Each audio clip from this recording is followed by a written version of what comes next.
Dear students, in the previous video lecture, we discussed about the technical features of industrial robot and what are the different types of drive systems used in industrial robot.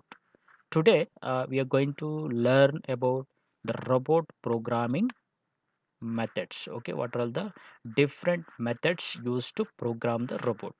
There are four different ways of programming the robot. The first method is called manual method of programming, and second method that is called walkthrough method.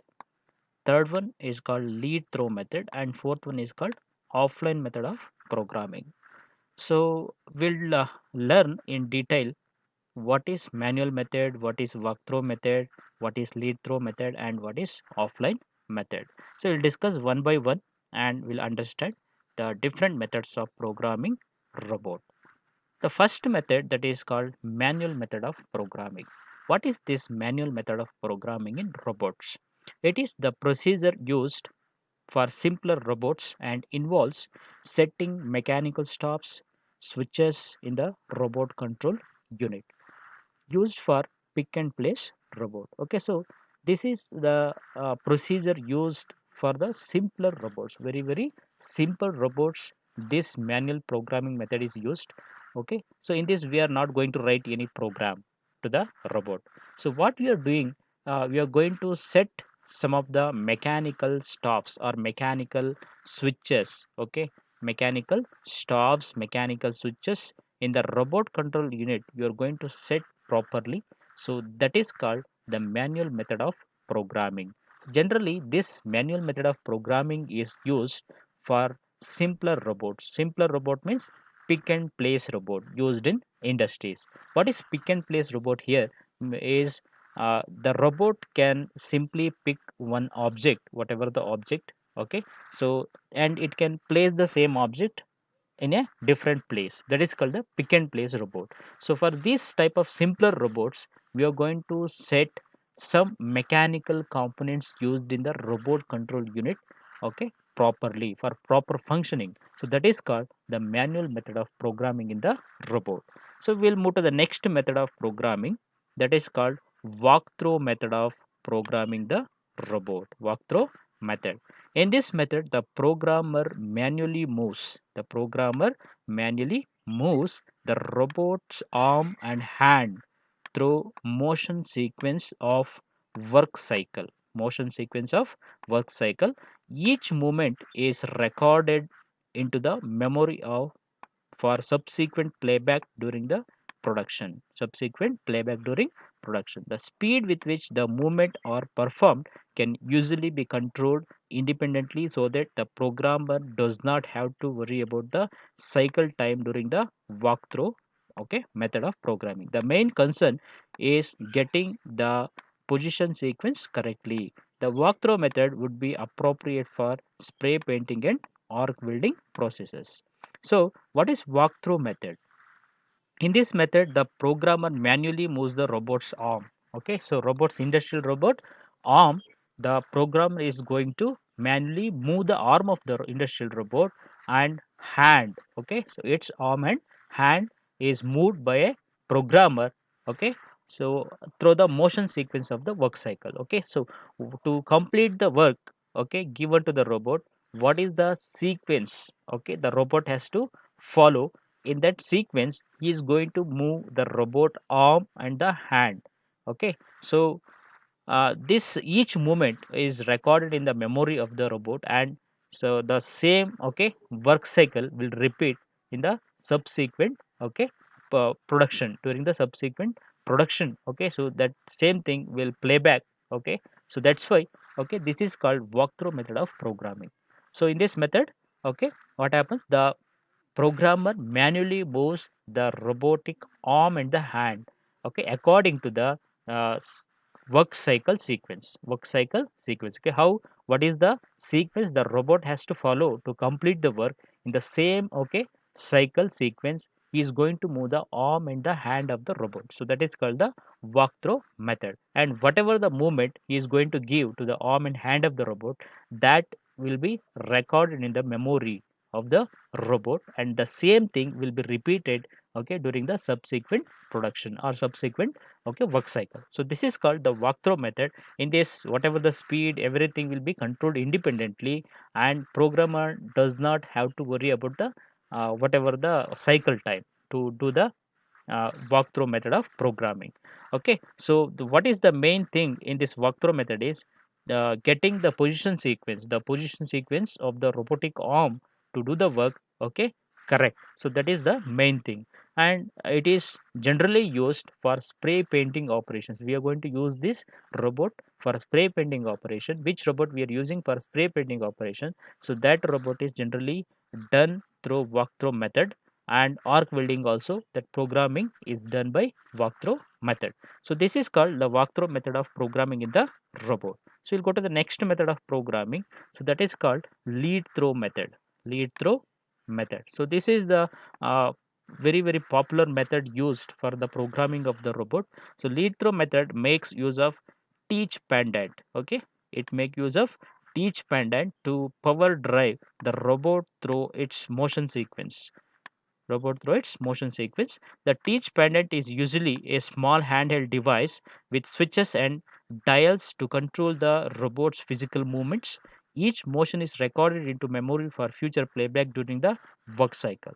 The lead through method is very popular among robot programming methods because of its ease and convenience. Okay, already. So this is what the diagram you are seeing is called teach pendant. Okay, so in this teach pendant we will be having switches, okay, for example record, okay, joint, word, tool, mode, okay. So many options are provided here, and there is a on off switch and led display and toggle switches, gripper opening and close, motion control, okay, record location, speed control. So already the programming will be done into this teach pendant. Okay, so by using this teach pendant we are going to mm, give some instructions to the robot. So according to the instructions, the robot is going to do the work, and whatever the work cycle sequence the robot is following during lead through method, the same thing will be recorded in the memory of this also. So this is a very small handheld device we can carry wherever we want, and we can make the robot to do the work by using this teach pendant. Okay, this teach pendant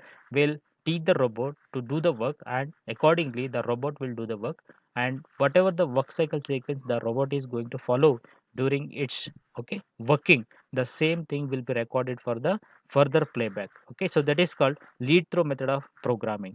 So we will move to the next method of programming, that is called offline programming. Offline program. So this is the another method used. This method involves the preparation of the robot program offline. Okay, so whatever the previous methods we discussed, okay, in those methods first we have to manufacture, or first we have to prepare the robot, then we have to do the programming. But okay, in this method, so what we'll do is we'll do the programming separately, and we'll do the manufacturing of the robot separately. So this method involves the preparation of the robot programming offline in a manner similar to NC part programming, numerical, okay, controlled part programming, the in the same way. So we are going to prepare the program for the robot offline. The offline robot programming is typically accomplished on a computer terminal by using a computer. Okay, we can prepare the program for the robot offline. After the program has been prepared, it is entered into the robot memory for use during the work cycle. So what we'll do is first we'll prepare the robot program separately in a computer, then we'll make that program to enter into the memory of the robot. Okay, so then the robot will use the program to do the work. The advantage of this offline robot programming is that the production time of the robot is not lost to delay in teaching the robot a new task. Okay, so what we are going to do is separately the production of the robot is done, and separately the programming is done. Okay, after, okay, so here we can save the time, okay, or delay in teaching the robot to do a new task, that we can avoid, and we can save the time if you use offline programming method of, okay, robot. And programming offline can be done while the robot is still in production.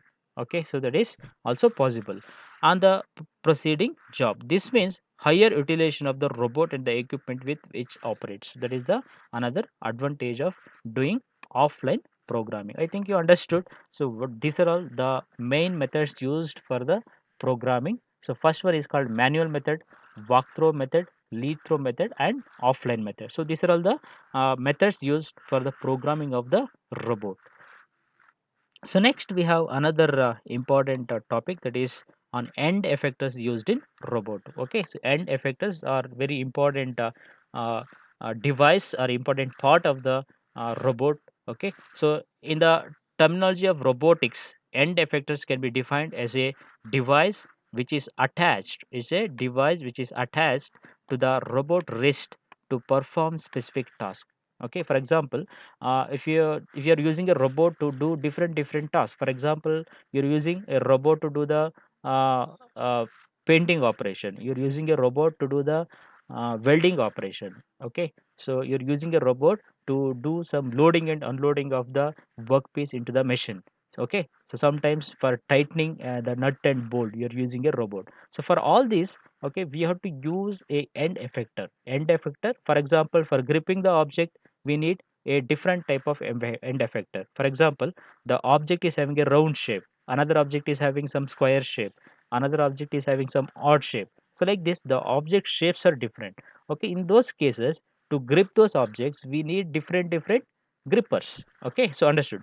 So like this, end effector is a device which is attached to the robot wrist to perform specific task. So that is called the end effector. The task might be work part handling. Okay, sometimes we need to handle the work part, and sometimes if you're using a spot welding, so then we require a spot welding. Okay, end effector and spray painting. Okay, so like this, for different tasks we require a specific type of end effector in the robot. So now we'll understand in detail what are all the different types of end effectors used in robot. End effectors are divided into two types. Okay, so one is called grippers and another one is called tools. Okay, we'll discuss in detail what is gripper and what is tools used in the robot as a end effector. So grippers first. Okay, we learn about grippers. Grippers are generally used to grasp and hold an object and place it at desired location. Okay, so grippers are used generally to grip the object or grasp the object and hold an object and place it at a desired location. Okay, whatever the desired location, in that location we have to uh, keep it. Okay, object. Okay, so or we have to place that object in a desired location. So for that reason we use grippers. Okay, one is to grasp or to grip and hold an object and place it at a desired location. Okay, we are going to use the grippers. Okay, we can classify the grippers into different types. Okay, first one, that is called mechanical grippers, vacuum or suction cups, and magnetic grippers also, and adhesive grippers and hooks. Okay, so these are all the different types of grippers used in the robot to grasp or to hold the objects. Okay, that is the different classification. Mechanical grippers, okay, it will operate mechanically, and vacuum grippers, okay, it will use vacuum, or we can use suction cups also. I think you heard about suction cups. By using those suction cups also we can grip the objects, and we can use magnets and we can prepare the magnetic gripper and we can use it in the robot. And adhesive grippers also, we can use adhesive and we can, okay, hold the objects by using robot. And we can use hooks also. Okay, so these are all the different types of grippers used in the robot. So we can observe in this diagram. Okay, so this is the gripper and pads with part shape. Okay, so these two are called pads, and with a part shape, whatever the part having the shape, the same shaped pads are used. And we can see, so these are called fingers and these are all called grippers, and this is the robot wrist. Okay, to the robot wrist this gripper is attached and it can hold the, okay, round shaped object that you can see here, the 3D diagram also given. So next one is the tools. Okay, what are all the tools? Okay, robot is required to manipulate a tool to perform a operation in a work part. So here the tools acts as a end effector. Here the grippers are different and tools are different. Okay, to grip the object we are using grippers. Okay, here if you wanted to do a spot welding, okay, then we require spot welding tool, arc welding tool, spray painting we require spray painting tool, and rotating spindles for drilling and grinding. Okay, so these are all called, okay, tools used in the robot. I think you understood what is the difference between grippers and, okay, tools used in the robots. Okay, in the next video we will discuss more about the robots. Thank you.